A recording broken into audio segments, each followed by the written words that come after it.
नमस्कार, मी अजित पाटील, युवराज्य न्यूजमध्ये आपल्या सर्वांचं स्वागत आहे. अखिल भारतीय राष्ट्रीय काँग्रेस पक्षाच्या परभणी जिल्हा अध्यक्षपदी रविराज अशोकराव देशमुख यांची निवड झालेली आहे. विशेष सांगायचं म्हणजे अखिल भारतीय राष्ट्रीय काँग्रेस पक्षाचे अध्यक्ष मल्लिकार्जुन खरगे असतील, त्यासोबतच काँग्रेस पक्षाचे लोकसभेचे विरोधी पक्षनेते राहुलजी गांधी असतील, त्यासोबतच पक्षाच्या ज्येष्ठ नेत्या सोनिया गांधी असतील, प्रियंका गांधी असतील, यांच्या मार्गदर्शनाखाली महाराष्ट्रभरामध्ये देशभरामध्ये काँग्रेस पक्षाच्या नवनियुक्त निवड झालेल्या आहेत. त्यामध्ये विशेषतः सांगायचं म्हणजे ज्यांचं या ठिकाणी ज्यांच्या वडिलांचं कार्य या परभणी जिल्ह्यासाठी खूप मोठ्यापणे राहिलेलं आहे, ते लोकांसाठी यावर काम केलेलं आहे, अशा नेतृत्वाची निवड आज परभणी काँग्रेसच्या जिल्हाध्यक्षपदी झालेली आहे. सर, आपलं मनापासून स्वागत आहे युवराज्यामध्ये. जिल्हाध्यक्षपदी झाल्यानंतर आपली पहिली प्रतिक्रिया. जिल्हाध्यक्ष इंटरव्ह्यू झाले होते आणि खूप जण कॉम्पिटिशन मध्ये होते, पण तुझं काम असल्यामुळे, वडिलांचं काम असल्यामुळे आणि काँग्रेसने एक विश्वास ठेवला आमच्यावर आणि मला जिल्हा अध्यक्षाची निवड केली. काँग्रेस राहुलजीचे धन्यवाद, हर्षवर्धन सपकाळ साहेबांचे पण धन्यवाद आणि आमची जी टीम आली होती कमिटी तिचे धन्यवाद. आणि राहुलजीने जे विश्वास ठेवला आहे आमच्यावर ते पूर्णपणे आम्ही काम करण्याची याच्यामध्ये तयारी आहे आणि त्याप्रमाणे आम्ही राहुलजीच्या नेतृत्वात याच्यामध्ये आम्ही पुढे जाऊ. काय आव्हान आहे तुमच्या समोर? पुढच्या आव्हान काय असणार? आता पुढच्या मला आव्हान आहे की पुढच्या आता सध्याचे चालू याच्यामध्ये तर आता विधान परिषदचा आहे. आता त्याच्यावर काय काँग्रेस युतीमध्ये उभाटा गटासोबत राहते, कसं राहते त्याच्यावर बरंच काही आहे. आणि दुसरे म्हणजे आता 2-3 वर्षांनी बाकीचे इलेक्शन आहे, ग्रामपंचायतचे इलेक्शन आता चालू होतील काही दिवसांनी. त्याच्यामध्ये जास्त करून काँग्रेसच्या जागा कशा आणता येईल याचा आमचं हे पक्षाचं म्हणावं तसं काँग्रेस पक्षाचं परभणी जर काही राहिलं नाही, अशी सध्याची विद्यमान परिस्थिती आहे. अशा पडत्या परिस्थितीमध्ये पक्षाला उभा करण्याचं कार्य आपण कसं करणार? आम्ही जास्त करून युथ मध्ये काम करू. जे यंगस्टर आहेत त्यांना प्रत्येकाला ज्या गोष्टी लागत आहेत, ज्या गोष्टी त्यांच्या अपेक्षा होत्या त्या काही या गव्हर्नमेंटकडून त्यांच्या पूर्ण झालेल्या नाही आणि युथ जो आहे तोच चेंज करू शकतो देशावर, महाराष्ट्रामध्ये कुठं. आणि युवकामध्ये जागृती, जनजागृती आम्ही सध्याला जास्त करून त्याच्यावर आम्ही भर देऊ. असं आता बघितलं, आता विधान परिषद आपण उल्लेख केला, तर विधान परिषदेचं काय वाटतं, कसं काय सर असेल विधान परिषद? विधान परिषदमध्ये कसं आहे, आता महायुती आणि याच्यामध्ये काय चित्र होते ते आता 1-2-3 दिवसात क्लिअर होईल. कारण की आणखीन सगळ्यांचे प्रयत्न चालू आहेत, प्रत्येक जण आपापल्या पद्धतीने करतायत. एकंदरीत बघितलं गेलं काँग्रेस पक्षाने काँग्रेस सूचना अभियान राबवलं होतं, त्याच्यामध्ये आपण काय कार्य केलं, कसं अनुभव होता? काँग्रेसचे सूचना अभियानामध्ये आम्ही सगळे सोबत होतो आणि अध्यक्षाच्या याच्यामध्ये हर्षवर्धन सपकाळ साहेबांसोबत जे जे आम्ही काम करत गेलो त्यानुसार आज याच्यामध्ये आलेलो आहे. आपण लोकांचा उल्लेख केला, युवक आणि महिला याच्या बाबतीमध्ये काय ध्येय धोरण पक्ष असेल जिल्ह्यामध्ये मोस्टली जे महिला आणि युवक जास्त काँग्रेसला जोडल्या जावं ही आमच्या त्याच्यामध्ये ध्येय आहे की युवकामध्ये पण आता जे ज्वलन प्रश्न चालू आहे, डिझेल, पेट्रोल, गॅस, त्याच्यामध्ये लोकांना त्रास होतोय. तर हे कम्प्लीट हा फेल्युअर आहे सेंट्रल गव्हर्नमेंट आणि स्टेट गव्हर्नमेंट. काँग्रेसच्या काळात युद्ध झाला एकदा, त्यावेळेस असं कधी जनतेला त्रास नाही. सर, पहिला महत्त्वाचा प्रश्न आहे, सध्या शेतकरी आहे, शेतकरी प्रश्न असेल तर आपण काय करू असेल आगामी काळात? आता जिल्ह्यात पहिलं आंदोलन म्हणणार किंवा ऍक्टिव्हिटीज होणार असेल काय असेल? आता शेतकऱ्यासाठी आणि युवकासाठी आता जे आम्ही 2 जिल्हाध्यक्ष झाले, बाबाजी दुर्रे यांनी आणि मी, आम्ही दोघं बसून स्ट्रॅटेजी ठरवतो, त्याच्यानुसार मग त्या पावलावर आम्ही पुढे जाणार आहे. काय वाटतं जिल्ह्यात विकास चालू आहे? विकास आहे जिल्ह्यात? विकास आता तुम्ही थोडस पहा, आम्ही तर मग सगळे म्हणतात विकास होतोय, कुठं होतं ते पहा तुम्ही. तुम्हाला आमच्यापेक्षा जास्त तुम्हाला माहित असेल. काय विरोधकांना काय सल्ला द्याल या माध्यमातून? आताच माझी सुरुवात आहे, आता पाहिजे हळूहळू कधी मला काय काय. सर, महत्वाचा प्रश्न आहे, काही भागातील काँग्रेस कार्यकर्त्यांना पुन्हा सक्रिय व्हायचं असेल, आता पुढे तुम्ही सक्रिय करणार, खूप ऍक्टिव्हिटी काँग्रेस पक्षात खूप जुळणार, परत जोडणं आणि विशेषतः गडबाजीचं राजकारण आहे. अगोदर चकमक होत गेलं, हे गडबाजी थांबवण्यासाठी 100% तुम्ही काय करतो?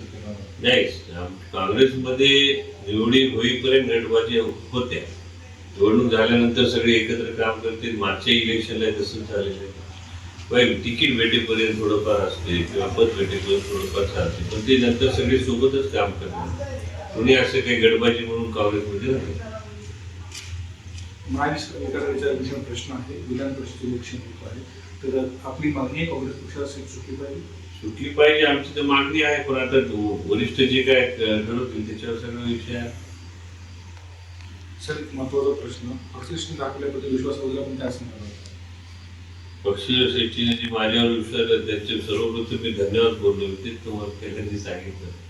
आणि त्यानुसार त्यांच्या ज्या काही माझ्याकडून अपेक्षा आहेत मी 100% प्रयत्न करून पुढे काँग्रेसला जेवढं काम करता येईल ते 100% काम करून काँग्रेस जिवंत आहे. पण ती सगळी पूर्णपणे मॅक्सिमम आता मागच्या वेळेस महानगरपालिकेची कंप्लीट आमच्या ताब्यात होती काँग्रेसच्या.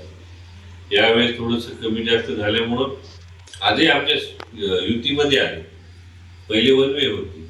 तसंच आम्ही या पुढच्या याच्यामध्ये अशी धोरणं पुढे ठेवू की बा पुढचे आणखी जास्तीत जास्त कसे उमेदवार आमचे निवडून येते, विधानसभेला असो, लोकसभेला असो, किंवा नगर परिषद असो किंवा महानगरपालिका असो, हे आम्ही प्रयत्न करत राहतो. नक्कीच. सर, आता तुम्ही सांगितल्याप्रमाणे विद्यार्थी इलेक्शन होत आहे ते आपलं महत्वाचं आहे. आतापर्यंत बघितलं तर या ठिकाणी जर सीट तुम्हाला पण सुटली तर ठिकाणी म्हणजे महाविद्यालय होईल असं वाटतं का तुम्हाला? प्रयत्न केला आता होईल. आता ही इलेक्शन कसं असते तुम्हाला माहिती आहे, किंवा मतदान कमी असते आणि डोर टू डोरचा विषय नसतो याच्यामध्ये. की डायरेक्ट नगरपालिका आणि जिल्हा परिषद यांचे जे सदस्यत्व त्यांच्या याच्यामध्ये असते सगळे इलेक्शन. शेवटचा प्रश्न, काँग्रेस पक्षाकडून महाविकास आघाडीकडून तुम्हाला विधान परिषदेची उमेदवारी मिळाली तर आपण लढण्यास इच्छुक आहात का? पक्षाला जे निर्णय घेत आम्ही ती तयारी करू. म्हणजे इच्छुक आहात? पक्षाने जे आदेश दिला ते करू. पक्ष मला आणखी पुढे आहे तर पुढे काम करू. असं काही नाही, पक्षाचे नारायण जे वरून आदेश दिले ते आम्ही तयारी करू. सर, शेवटचा प्रश्न क्लोजिंग. सर, मतदार राजा असेल किंवा जनता असेल, आज बऱ्याच ठिकाणी जर बघितलं या महागाईच्या काळामध्ये त्रस्त आहे, पेट्रोल डिझेल भेटत नाहीये. विशेषतः तुमच्या जिल्ह्यामध्ये आर्थिक घटना आहे की माणूस सगळ्या ठिकाणी मानलं झाले, तर हे खूप मोठं आव्हान आपण मानतात आणि कशा रीतीने बघतो या सगळ्या गोष्टीकडे. आणि क्लोजिंग ऑफ क्वेश्चन्स की हे जे आव्हानं आहेत या आव्हानातून परत आता बघितलं तुम्हाला सांगितल्याप्रमाणे की खूप तुम्हाला कष्ट घ्यावं लागतं काँग्रेस पक्ष उभं घेण्यासाठी. ओके. आणि जनतेसाठी आणि शेतकरी वर्गासाठी एकंदरीत सर्व जनता मतदार आणि सगळी घटनावली याविषयी तुम्हाला काय वाटतं आणि मतदार जनतेचे विशेष काय संदेश देणार बाजूला?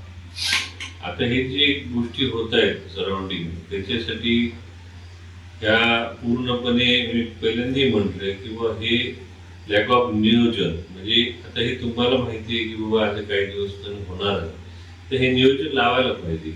डिझेलचं, पेट्रोलचं, जे काय असेल, गॅसचं. आता विषय कसा आहे, शेतकऱ्यांचे पेरण्याचे दिवस आहेत, त्यावेळेस त्यांना डिझेल पेट्रोल लागतोच. हे नियोजन लागले. पुन्हा खताचे नियोजन आहे. खतामध्ये पण आता प्रॉब्लेम चालू होतील की खत पण असं कमी जास्त होईल. त्यावेळेस पण लोकांची अशी मारामार होऊ शकते असं दिसतंय समोर. की त्याच्यामुळं की बाबा या ज्या घटना घडत आहेत हे सगळे बिझनेस माइंडेड लोक आहेत. हे शेतकऱ्यांचा लाभ करण्यासाठी किंवा शेतकऱ्याला लाभ देण्यासाठी हे लोक नाही. हे बिझनेसमॅनसाठी हे सगळ्यासाठी करतात. माझं असं म्हणणं आहे की बाबा आपण सगळे शेतकऱ्यांसमोर आंदोलन करून हे सगळं पुढे न्यायचंय आणि हे पुढच्या इलेक्शन मध्ये दाखवायचे की बाबा काँग्रेस पक्ष जे होतात त्यांचं जे म्हणणं होतं तेच बरोबर होतं. राहुलजीचं जे म्हणणं आहे तेच त्यांचं बरोबर आहे. राहुलजी बोलतायत, मग राहुलजीच्या बोलण्यावर ते का उत्तर देत नाही, का टाळाटाळ करतात? प्रत्येक गोष्ट त्यांनी राहुलजीला क्वेश्चन मारतात, प्रियंका गांधीजी प्रश्न मारतात. त्यावेळेस राहुलजी उत्तर एक पण नसते, कोणाकडून येत नसते. मग का असं करावं? त्यांना उत्तर द्या तुम्ही. त्यांना तुम्ही उत्तर दिले तर ते जगासमोर येईल, सगळं देशासमोर येईल काय होते काय नाही. आणि ते प्रत्येक वेळेस व्हायच्या आधी, कोरोना व्हायच्या आधी सुद्धा त्यांनी इंटिमेशन दिले होते की बाबा कोरोना होईल, लॉकडाऊन लागेल. त्यावेळेस लोकांनी नाही प्रिपेअर केलं. ह्या गोष्टी प्रिपेअर करायला पाहिजे. आपल्याला माहिती हे करतायत विरोधी पक्ष नेता तुम्हाला बोलतायत ना, मग तुम्ही त्याच्यावर निर्णय का देत नाही? अशा काही खूप गोष्टी त्यांच्या प्रश्नाचे उत्तर दिले तर ते ऑटोमॅटिक देशाला लक्षात येईल काय काय ते उत्तर द्यायचं टाळतात. जनतेला काय सांगणार हं? जनतेला काय सांगणार जनतेला काय सांगायचं? जनतेला सांगणार आता तुम्ही काही लोकांनी जे निवडून दिलं भक्तांनी, आता त्यांची काय हालत आहे ते जास्त पाहते ना सध्याला जनतेचे काय हाल होतं. प्रत्येक गोष्टीत मारामार होती, प्रत्येक डिझेल पेट्रोलला मारामार. काही दिवसांना खतासाठी असंच होऊ शकतो. मग जायचं कोणाकडे? शेतकऱ्यांना सरकारकडे नाही जाणार, कोणाकडे नाही जाणार, शेतकरी जाणार कोणाकडे? आणि हे डिझेल पेट्रोल असो किंवा तुमची एम्प्लॉई असो, युथला नोकऱ्या नाही, खूप प्रश्न आहेत सर असे वेगवेगळे. ते तुम्ही करतच नाही. इलेक्शनच्या तोंडावर तुम्ही देतात, हे करू ते करू ते करू. आता का असं आमच्या जनतेला, जनता सुज्ञ, जनतेला कळेल आता काय आहे काय नाही, काय करायला पाहिजे.